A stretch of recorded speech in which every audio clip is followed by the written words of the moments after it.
All right. So, welcome back. If you watched any of my other videos. If not, then nice to meet you. And yeah, today we're going to be talking about something important in English, specifically using modals or modal auxiliaries. We think of these as words that we use together with another action. So, when we think of words like can, right, you don't just say can. If someone says can you, there's usually can you blah blah blah. We need another action. So for example, can you go? Right? Can you eat? Can you run? Can you whatever? Some action. Right? So it's the same thing with can as would. When we think about would you like? Right? A lot of people, when they go to a restaurant, you might hear, would you like? Uh, one of my students went to a restaurant and was trying really hard and told her family, do not help me. I'm going to do this myself. And when the waiter from the restaurant, which will remain nameless, you might be able to figure it out, they asked her, do you want super salad? And she thought, yes, please, thank you. And her family looked at her like, wait a second. And she said, no, no, no, no, don't help me.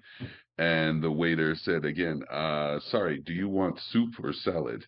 And she said, yes, a super salad sounds great. I'll have a big salad. And eventually she figured out they were talking about a soup or a salad, right? So sometimes in English, native speakers will connect sounds, right? We put them together.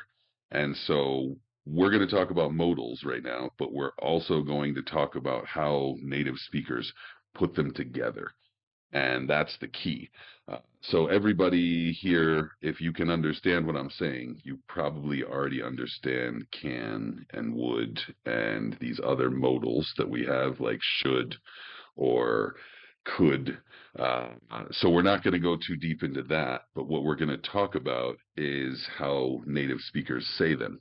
So uh, one of the things, like I said, we're going to use them together with another verb, right? So if I say I will go, right, that is talking about my intention, what I'm going to do in the future. I will go, right? But if I say I can go, then I'm talking about possibility, right? If I say I may go, me personally. I'm not giving myself permission. I'm saying maybe, right? Like there's a chance. But if I am talking to my daughter or if I'm in class and talking to students, you may is a little bit different, right? Then we're talking more about permission. What may someone do versus what may happen, right? Uh, when I was young and I was growing up, my mother was pretty strict about grammar in our house. And so I would say to my mom, hey, mom, I'm going to go or I'm going to my friend's house. And she said, excuse you? I said, what? Oh, sorry. Can I go to my friend's house? Uh, and my mother said, I don't know. Do your legs work? And I'm thinking, oh man. All right. So, may I go to my friend's house? And then she would say, ah, much better. No, you may not. Thanks, Mom. So yeah, she might be the reason why I ended up being a teacher. Who knows? But uh, the key here is there are different meanings to all of those words, right? So may I, can I, will I, would I? If you want to know more about that, we'll talk about that on another day. But what I want to talk about right now is that story with my mother when I said I'm going to my friend's house. A lot of Americans will say I'm going to, and the normal grammatical way to use that is to say, I am going right now, right? I am going. Goodbye. Like I am running. I am recording a video. That's what's happening right now. But if you've noticed, maybe, I don't know, Americans like to say, I'm going to, and they're not talking about right now. They're talking about the future. And I'm going to doesn't even mean go. Like, even though we're using I'm going, it doesn't mean go, like travel. For example, I'm going to record another video later, right? I'm not going anywhere. I'll be right here. But I'm going to is for the future. So be careful when you hear Americans saying things like, I'm going to Hawaii at Christmas, or I'm going to California for vacation. That does not mean right now. That means sometime in the future, either vacation or Christmas, however they use it. Usually there will be some context in there to help you understand, oh, Christmas is not today. So they're not going to Hawaii now. They're going at that time. Ugh, English can be confusing, right? So, for the next section of this video, what we're going to talk about is how I'm going to eat, I'm going to go, I'm going to run, can also become something else. Americans like to say the phrase gonna. Yeah, I'm gonna, right? Have you ever heard that before? I say it. Sometimes I say it in class without thinking. Sometimes my students ask, hey, teacher, what does gonna mean? It's not a gun, right? It's going to, going to. You put them together into a weird contraction and you make the new word gonna, right? So I'm gonna. This is not the rapper gonna. That's Gunna. This is gonna, Gonna. So when we say I'm gonna, it replaces the words going to. I'm gonna eat. I'm going to eat, right? I'm gonna see. I'm going to see. For example, I'm gonna see the movie this weekend, right? So I'm gonna is the first one we're talking about. You can use this in so many different situations. You can say, I'm gonna, any verb, any action, right? You do not say, I'm gonna to. Drop the to because going to becomes gonna. If you say gonna to, then that means going to, and you don't want to say that. I don't think. Uh, Give me a situation where you need to say I'm going to. Usually no. So I'm gonna verb. I'm gonna action. Right. Same thing with want to. If we say I want to, that's hard and awkward sometimes for native speakers to say want to. So we will link the sounds, right? I want to. And we'll talk about linked sounds more in a different video. But I want to, not I want to. Want to. Too much air, right? So I want to. And then that became shortened even more to become I wanna. Sorry, Mom. She did not approve of these words growing up. So, hey, Mom, I'm gonna go to my friend's house. No, you're not. I wanna eat pizza for dinner. She said, okay, I want to, right? I wanna. So, same rules. I wanna, same rules as I'm gonna. If you say I am, right? I'm gonna, you don't say I'm wanna. All right. I am want? No. I am going? Yes. Other than that, after these words, we're going to use a verb, another action. So I wanna go. I'm gonna go. When we talk about other versions of this, we also have I have to, right? Another time where we're replacing with that contraction. Contractions, again, are when you put words together to form a new word, usually with an apostrophe, right? That little mark that shows, oh, possession, or oh, I'm replacing a letter.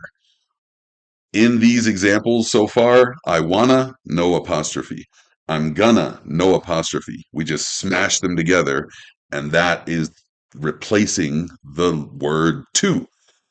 When we talk about have to, again, have to means no choice. I have to eat. I have to work.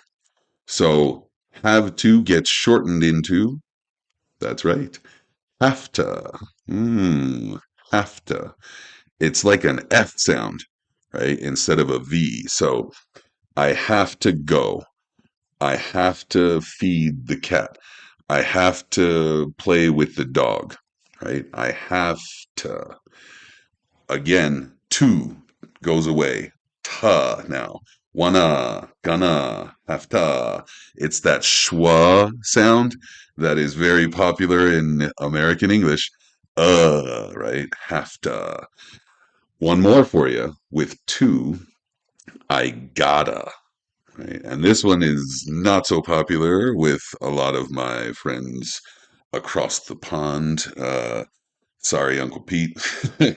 I gotta, right, is I got to. This is kind of an Americanism where got or replaces have. So instead of I have to, I got to. And in this case, I gotta, right? So I gotta go. I gotta run. I gotta drink some coffee. I'm sleepy. I gotta sleep, right? So you combine this also with more verbs and more actions. Confused yet? For the next little part, we're going to talk about three special ones. The word should, right?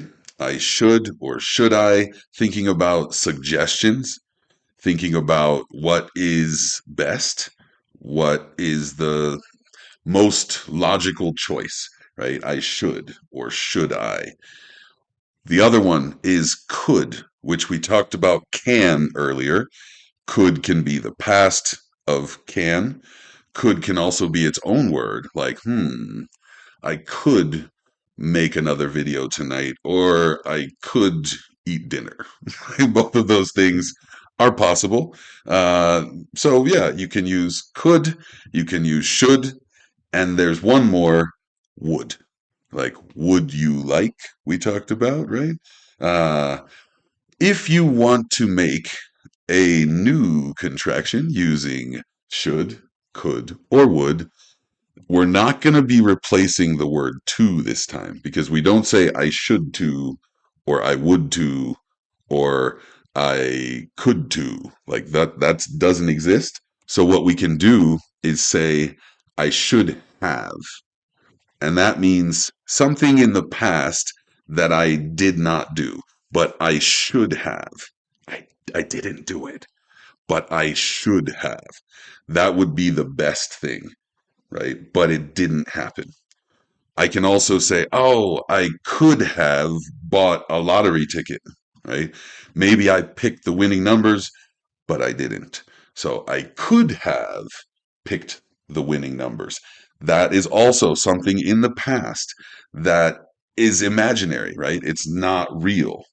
And the last one, I would have been a doctor if I liked dealing with feet, but I don't like feet. I don't even like my feet. So I could have, I no, I would have been a doctor, but I don't like feet, right? So again, another past possibility to where you're thinking, this is something that did not happen, but I'm thinking about it now.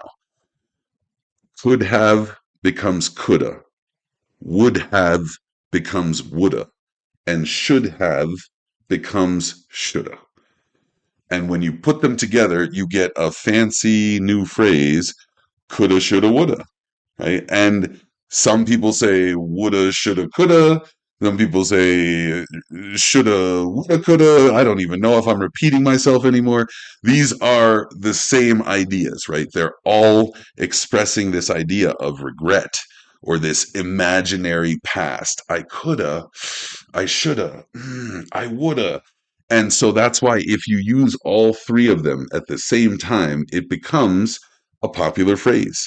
And Americans, I don't know about British people, I'll have to do some research or make a phone call, but Americans cannot agree on shoulda, coulda, woulda, or woulda, coulda, shoulda, or coulda, woulda, shoulda, right? There are so many examples from pop culture, whether it's R&B music, like India Arie has a song "Coulda, Shoulda, Woulda." You got Brian McKnight, "Shoulda, Woulda, Coulda." You've got some new modern hip hop songs where they're saying, I believe it's "Coulda," or no, they're saying "Shoulda, Coulda, Woulda," and then you've got Celine Dion even who said "Coulda, Woulda, Shoulda." So depending on what music you like, I guess you can pick which one. Tell me in the comments. There you go. Let's interact. So type in the comments, which one do you prefer? Coulda, shoulda, woulda, woulda, shoulda, woulda, coulda. I don't know which one you prefer. Last thing on this subject is you have to understand gonna, wanna, have to, coulda, shoulda, woulda, all of these are slang, right? When we say slang, we're not talking about dictionary words. We're not talking about these professional sounding words. So remember, there is a time and a place to use slang. When you're listening to music, yes, the lyrics will have these words gonna, wanna, have to, shoulda, coulda, woulda. When you are in a courtroom, for example, with a judge or the police, you do not want to be using coulda, shoulda, woulda, gonna, have to. Use the right way without a contraction. If you're at a job interview, unless it's for a music company where you're going to be writing song lyrics, they're gonna be. In that case, sure, use some, I guess. Not when you're meeting your girlfriend or boyfriend's parents for the first time. Not a lot of gonna, wanna, shoulda, have to. Just take the extra few seconds and put to or have on the end of the word, okay?